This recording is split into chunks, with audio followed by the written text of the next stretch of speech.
പ്രിയ കലാസ്നേഹികളെ, ഏവർക്കും ക്രിസ്തുയേശുവിന്റെ നാമത്തിൽ എന്റെ സ്നേഹവന്ദനം. ഞാൻ നിങ്ങൾ മുമ്പിൽ അവതരിപ്പിക്കുന്ന കഥയുടെ പേര് അഗ്നിപരീക്ഷ. ഈ കഥ നടക്കുന്നത് മെസൊപ്പൊട്ടേമിയക്കടുത്തുള്ള അസീറിയ എന്ന ദേശത്താണ്. സമൃദ്ധമായ ഒരു ഭൂപ്രദേശം, മനസ്സിന് കുളിര് പകരുന്ന ദൃശ്യഭംഗിയുള്ള ദേശം അസീറിയ. അസീറിയ അസീറിയ, കണ്ണും കരളും കവരും അങ്ങ് തെങ്ങും വയൽ നിരയെങ്ങും. അസീറിയ അസീറിയ. എന്നാൽ അസീറിയയിലെ ശനികൾ ഏകദൈവ വിശ്വാസികളായിരുന്നില്ല. സൂര്യൻ, ചന്ദ്രൻ ഇവയൊക്കെയായിരുന്നു അവരുടെ ആരാധനാമൂർത്തികൾ. കഷ്ടമെന്നല്ലാതെ എന്ത് പറയുവാൻ? എന്നാൽ അവർക്കിടയിൽ ഏകദൈവത്തെ മാത്രം ആരാധിച്ചു വന്ന ഒരു മനുഷ്യനുണ്ടായിരുന്നു, അബ്രാം. നീതിമാനും ഭക്തനുമായ മനുഷ്യൻ. അദ്ദേഹത്തിന്റെ അടുത്തേക്ക് സുന്ദരിയായ ഒരു യുവതി നടന്നു വരികയാണ്. ആരാണെന്ന് അറിയാമോ? സാറ, അബ്രാമിന്റെ ഭാര്യയാണ്. പുഷ്പിത ജീവിതകാരിയിലോ ഒരപ്സര സുന്ദരിയാണു സാറ. അബ്രാമിന്റെ എല്ലാമാണ് സാറ. ഇരുവരും ഏകദൈവ വിശ്വാസികൾ. എങ്കിലും ഒരു സങ്കടം അവരുടെ ജീവിതത്തെ എന്നും വേട്ടയാടിക്കൊണ്ടിരുന്നു. നാളുകൾ ഏറെ കഴിഞ്ഞിട്ടും ഒരു കുഞ്ഞിക്കാല് കാണുവാനുള്ള ഭാഗ്യം ആ ദമ്പതികൾക്കുണ്ടായില്ല. തങ്ങളുടെ സങ്കടം യഹോവയുടെ സന്നിധിയിൽ സമർപ്പിച്ച് അവർ എന്നും കണ്ണീരോടുകൂടി പ്രാർത്ഥിക്കുമായിരുന്നു. നന്മ നിറഞ്ഞ യഹോവേ, കൈവെടിയരുതേ നീ, ഞങ്ങളെ കൈവെടിയരുതേ നീ. കാരുണ്യ സാഗരമേ, കാത്തരുളിയിടണമേ, ഞങ്ങളെ കാത്തരുളിയിടണമേ. പ്രാർത്ഥന കഴിഞ്ഞ് സാറ വിങ്ങി കഴിഞ്ഞു. എന്റെ ദൈവമേ, എന്ത് അപരാധമാണ് ഞാൻ നിന്നോട് ചെയ്തത്? അറിഞ്ഞുകൊണ്ട് ഞാൻ ഒരു കുറ്റം പോലും ചെയ്തില്ല. നീ എന്റെ ദുഃഖം കാണുന്നില്ലേ? നീ എനിക്കൊരു കുഞ്ഞിനെ തരില്ലേ? സാറ, നീ കരയണ്ട. നമ്മുടെ ദുഃഖം എല്ലാം മാറും. ദൈവം നമ്മെ അനുഗ്രഹിക്കും. അബ്രാം അത് പറഞ്ഞു തരുന്നില്ല. പെട്ടെന്ന് തീക്ഷ്ണമായ ഒരു പ്രകാശവലയം ഉയർന്നു വന്നു. ഒപ്പം കനത്ത ശബ്ദവും. അബ്രാം, അബ്രാം, നീ ഭയപ്പെടേണ്ട. ഞാൻ നിന്റെ സർവശക്തനായ ദൈവമാണ്. ഇതാ, ഞാനും നീയും തമ്മിൽ ഒരു ഉടമ്പടി ഉണ്ടാക്കുന്നു. നീ സകല ജനത്തിനും പിതാവായിരിക്കും. നിന്റെ സന്തതി പരമ്പരയെ ഞാൻ വർദ്ധിപ്പിക്കും. ഇനി മുതൽ നീ അബ്രാം അല്ല, അബ്രഹാം എന്ന് വിളിക്കപ്പെടും. വരൂ, ഞാൻ കൽപ്പിക്കുന്ന ദേശത്ത് വന്ന് താമസിക്കൂ. ആ വചനങ്ങൾ അബ്രഹാം വളരെ ഭക്തിയോടുകൂടി ശ്രമിച്ചു. ഉടനെ തന്റെ ഭാര്യയായ സാറയെ വിളിച്ചു പറഞ്ഞു, സാറ, നീ കേട്ടിരുന്നു ദൈവം നമുക്ക് തന്ന വാഗ്ദാനം? ഇല്ല, ഞാൻ കേട്ടില്ല. ഞാനൊന്നും പറഞ്ഞില്ല. എന്നാൽ കേട്ടോളൂ, ദൈവം നമ്മെ ക്ഷണിച്ചിരിക്കുന്നു കനാൻ ദേശത്തേക്ക്. ഇനി ഒട്ടും വൈകിക്കരുത്. ഉടൻ തന്നെ നമുക്ക് യാത്ര പുറപ്പെടണം. ദൈവവചനത്തിൽ സംപ്രീതരായ ദമ്പതികൾ അസ്രിയിൽ നിന്ന് കനാൻ ദേശത്തേക്ക് യാത്ര പുറപ്പെട്ടു. ദൈവത്തിന്റെ തിരുമൊഴി കേട്ട് യാത്രയായി,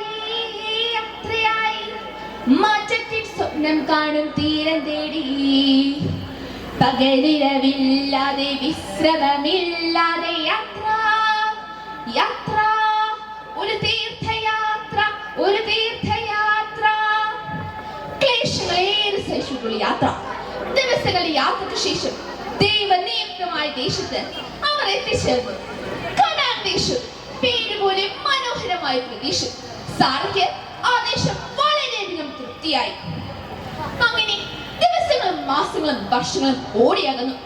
ഒരു ദിവസം പടുവൃദ്ധനായ അബ്രഹാം തന്റെ കൂടാരവാതിലിൽ ഇരിക്കുമ്പോൾ 3 അതിഥികൾ അവിടേക്ക് പ്രവേശിച്ചു. അബ്രഹാമും സാറയും വളരെ സന്തോഷത്തോടെ അവരെ സൽക്കരിച്ച് സംതൃപ്തരാക്കി.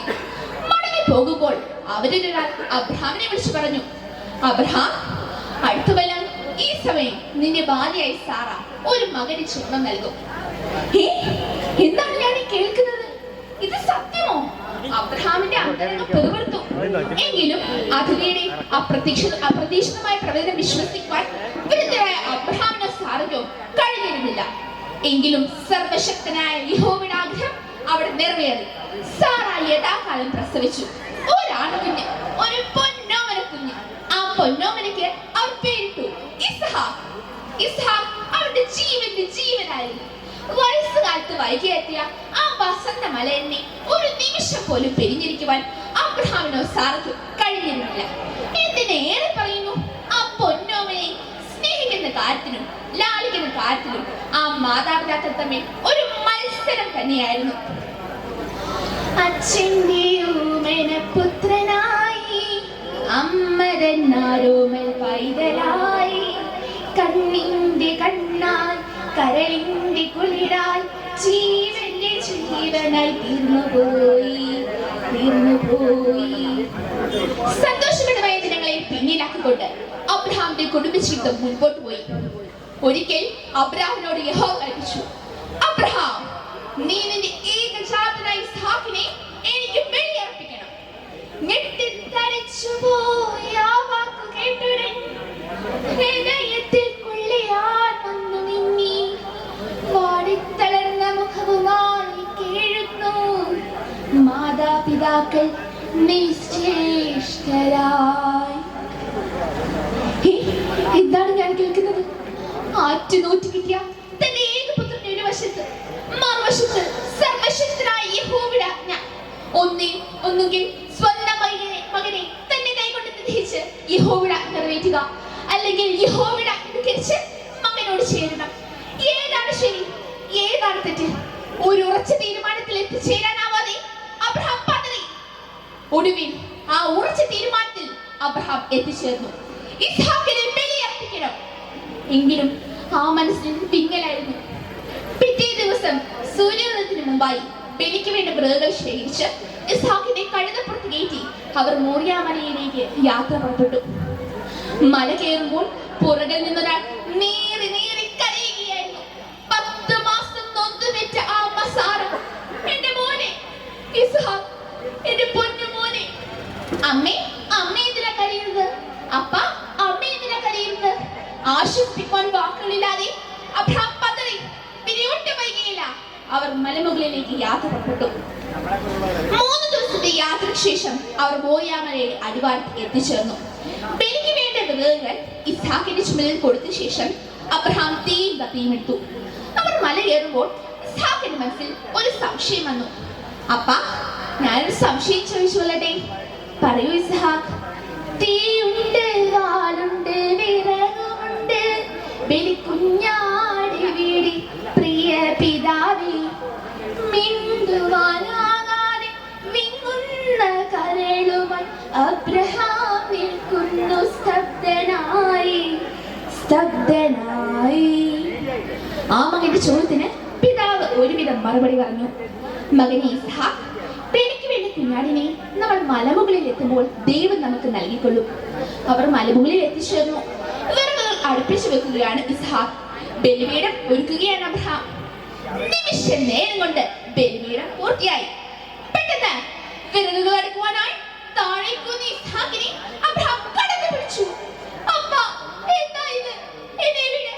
അവന്റെ കരച്ചിൽ അബ്രഹാം കേട്ടില്ല. അവന്റെ കൈകാലുകൾ ബന്ധിക്കുന്നു.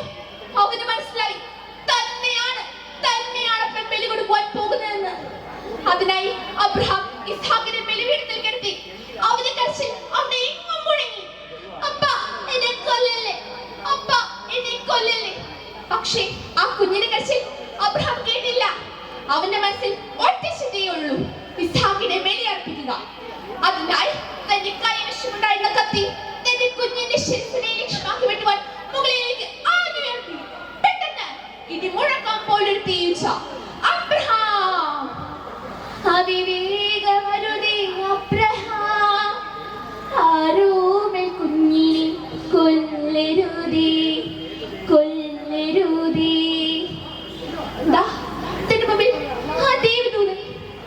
അബ്രഹാം, നീ ഇസ്ഹാക്കിനെ കൊല്ലരുത്.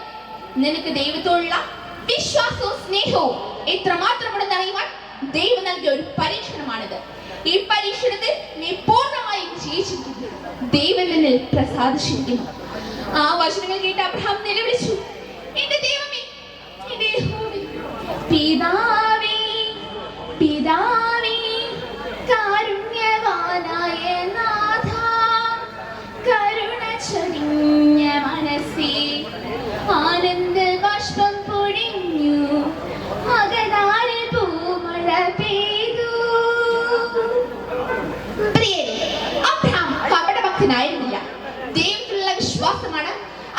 ദൈവത്തിന്റെ അനുഗ്രഹത്തിന് പാത്രമാക്കിയത്. വിശ്വാസം അത് ഭക്തരിൽ ഉറപ്പുള്ളതായിരിക്കട്ടെ എന്ന് പ്രാർത്ഥിച്ചുകൊണ്ട് ഞാൻ എന്റെ വാക്കുകൾ നിർത്തുന്നു. നന്ദി, നമസ്കാരം.